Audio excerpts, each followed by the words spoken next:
আসসালামু আলাইকুম। বর্ষাকাল মানেই চারদিকে সবুজ ঘাস দেখতে ভালো লাগলেও একজন ছাগল খামারির জন্য এই সময়টা বেশ দুশ্চিন্তার। কারণ বৃষ্টির কারণে ছাগলের নিউমোনিয়া, খুরা রোগ আর কৃমির আক্রমণ বেড়ে যায়।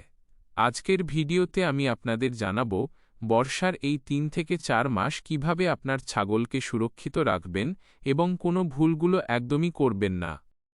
১. ঘরের পরিবেশ ও স্যাঁতস্যাঁতে মেঝে।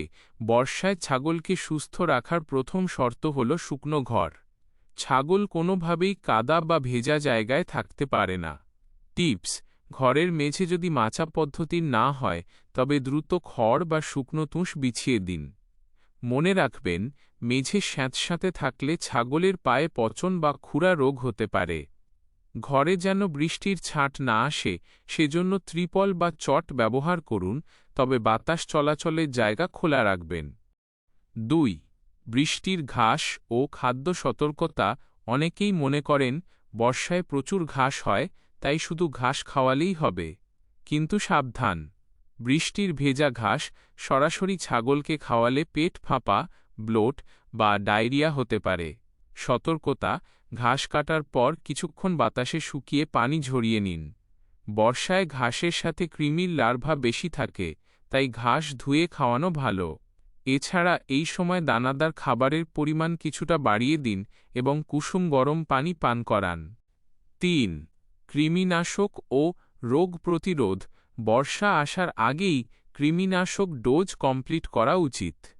যদি না করে থাকেন তবে চিকিৎসকের পরামর্শে দ্রুত করিয়ে নিন। এই সময় ছাগলের শরীরের তাপমাত্রা নিয়মিত চেক করবেন। সর্দি বা কাশি দেখা দিলে অবহেলা না করে দ্রুত ব্যবস্থা নিন। পিপিআর ভ্যাকসিন দেওয়া না থাকলে এই সময়ই ঝুঁকি সবচেয়ে বেশি থাকে। ৪. বিশেষ সতর্কতা: পলিথিন আগাছা। বৃষ্টির সময় ছাগল যখন বাইরে চড়ে তখন অনেক সময় ঘাসের নিচে লুকিয়ে থাকা পলিথিন বা বিষাক্ত আগাছা খেয়ে ফেলে। এতে ছাগল মারাও যেতে পারে। তাই বর্ষায় ছাগলকে বাইরে না ছেড়ে ঘরে আবদ্ধ অবস্থায় ঘাস কেটে খাওয়ানো বা জিরো গ্রেজিং পদ্ধতি সবচেয়ে নিরাপদ। বর্ষাকালটা একটু সচেতনভাবে পার করতে পারলে আপনার খামার বড় হওয়া থেকে কেউ আটকাতে পারবে না। একটু বাড়তি যত্ন নিন, আপনার সম্পদ ভালো থাকবে।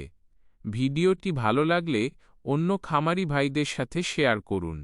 আর আপনার ছাগলের কোনো সমস্যা হলে কমেন্টে জানাতে পারেন। পরবর্তী ভিডিওতে দেখা হবে। আল্লাহ হাফেজ।